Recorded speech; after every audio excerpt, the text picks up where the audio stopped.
në raport me fjalimin që sapo e mbajti deputeti Gruda, u thanë disa të pavërteta, u tha që nuk lejohet që të mbahet seancë pa u votuar qeveria, megjithse kuvendi është i konstituar, mirë po më lejeni t'ja rikujtoj zotrit Gruda, sepse dhe fort mirë që kjo nuk qëndron, sepse nuk është të shkruar askund një gjë e tillë. Pra askund nuk është të shkruar. Ai u referua praktikave, por praktikat bëhen duke zbatuar në praktik. Kjo është një praktik që po formohet tash. Pra kemi një situatë të jashtëzakonshme dhe mund të shfrytëzohet si e tillë.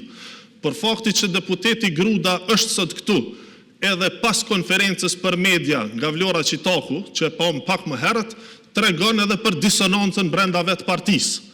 Pra me gjase kanë vlerësuar që nuk ka bërë një punë të mirë në konferencë dhe tash është dashur të vije deputeti Gruda këtu me sqarime shtesë e që po e shoh që është në siklet, sepse si jurist po i nevojitet pra që të thotë të pavërteta me gjëra që edhe ai vetë e din që nuk pajtohet.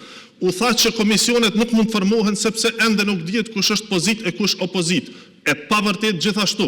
Kjo vlen vetëm për 2 komisione. Është komisioni për mbikëqyrjen e AKI-s, të cilin duhet ta udhëheqë opozita, dhe është komisioni për mbikëqyrjen e financave publike, të cilin gjithashtu duhet ta udhëheqë opozita.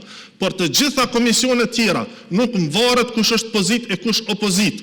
Ato përcaktohen, zgjedhen, kryesimi i tyre zgjedhet varësisht pra nga madhësia e grupit parlamentar. Grupi parlamentar më i madh zgjedh i pari, pastaj i dyti e kështu me radhë. Ndërka shpërbërja e vetë komisioneve reflekton fuqinë politike të grupeve parlamentare dhe s'ka të bëj fare a është pozit apo opozit. E aq më pak për 4 komisionet e përhershme, të cilat duhet të funksionojnë pat apo s'pat qeveri fuqiplot, sepse janë komisione të cilat mbikëqyrin edhe institucione tjera vitale që s'kan bëjnë fare me ekzekutivin. Pra kemi gjyqësorin, kemi institucione tjera të pavarura, avokatin e popullit, ndërmarrjet publike, pra Regjia dhe 1 minutë, lutem. Të gjitha këto institucione pra s'kan bëjnë fare me qeverinë. Pra apo i bie që përderisa s'ka qeveri, duhet kuvendit të mbikëqyr këto institucione, pra kjo demanton edhe një herë qëndrimin e pasakt të zotri Grudës. U fol edhe për nenin 31 paragrafi 5. Më lejoni t'ja rikujtoj zotrit Gruda, siç e kam bërë edhe pak më herët në Facebook, që paragrafi 5 nuk thot kufizimet në paragrafin 1 të këtij neni, por thot kufizimet në këtë nen.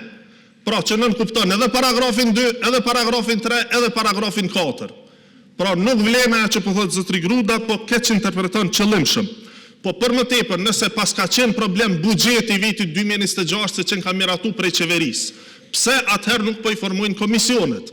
Cili është kundërshtimi që po refuzojnë me i miratu edhe buxhetin për komunën e Prishtinës, Gjilanit e Zubin Potokut? Ato nuk janë buxhete që i ka bë qeveria, janë buxhete që i kanë bë kuvendet komunale përkatëse, qeveria vetëm i ka procedu këtu, nuk janë buxhetet qeverisë, pra janë buxhetet të komunave, janë